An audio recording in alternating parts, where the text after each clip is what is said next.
দুইটা বিষয়, একটা হচ্ছে জুলাই জাতীয় সনদ 2025, জুলাই জাতীয় সনদ 2025-এর একটা খসড়া ড্রাফট জাতীয় ঐকমত্য কমিশন থেকে সব রাজনৈতিক দলের কাছে পাঠানো হয়েছিল, কয়েকদিন আগে আমাদের কাছে দিয়েছে।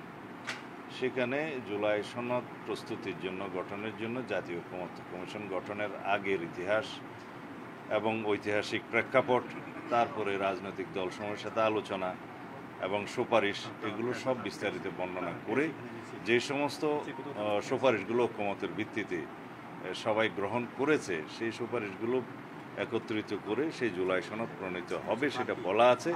এবং এই সনদের উল্লেখিত, মানে যে সনদগুলো, যে প্রতিশ্রুতিগুলো ওখানে উল্লেখিত থাকবে, সবাই একমত হয়েছে, সেগুলো বাস্তবায়নের জন্য 2 বছরের একটা সময়সীমা ওনারা প্রস্তাব করেছেন জাতীয় সংসদের, পরবর্তী জাতীয় সংসদের গঠিত হওয়ার পরে।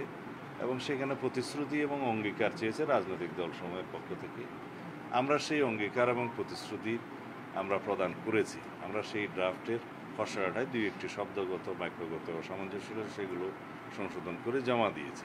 এবং সেটা বাস্তবায়নের পথে যে সমস্ত সাংবিধানিক সংশোধনী, অন্যান্য আইনের সংশোধনী, বিভিন্ন বিধি বিধান, রুলস এবং নিয়ম কানুনের সংশোধনের প্রয়োজন হবে, সেগুলো করার জন্য আমরা প্রতিশ্রুতি দিয়েছি, যেটা তারা চেয়েছেন। তো এই হিসাবে সেটা বাস্তবায়ন হবে। আমরা আশা করি এই জুলাই জাতীয় সনদ এখনও স্বাক্ষরিত হয়নি, বাট গতকালকে পর্যন্ত সবার ঐকমত্যের ভিত্তিতে সমস্ত মৌলিক বিষয়গুলো একত্রিত করে সনদ হয়েছে। আমরা 826টি মোট প্রস্তাবের মধ্যে 51টি বাদে, 51 বাদে বাকি সবগুলোতে একমত হয়েছি। 115টি প্রস্তাব আছে, সেখানে আমরা বিভিন্ন মতামত এবং আমাদের ভিন্ন মত সহ ওখানে একমত হয়েছি। তো সুতরাং আশা করি সবাই ঐকমত্যের ভিত্তিতে এই রাষ্ট্র গঠন প্রক্রিয়ায় একমত থাকবে। ফেসিবাদ বিরোধী জাতীয় ঐক্য আমাদের শক্তি হবে।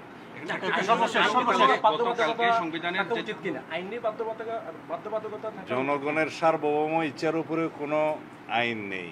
এটা হচ্ছে, আমরা বলি যে doctrine of legitimate expectation of the people, এইটাই সোভারেন ইচ্ছা, জনগণের অভিপ্রায়।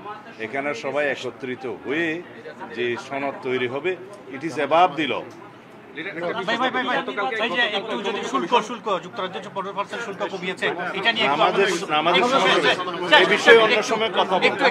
আমরা এই শুল্ক কমানোর বিষয়ে এখনো পর্যন্ত সুস্পষ্ট কোনো ঘোষণা সরকারের তরফ থেকে পাইনি। পাওয়ার পরে আমরা আমাদের প্রতিক্রিয়া জানাবো।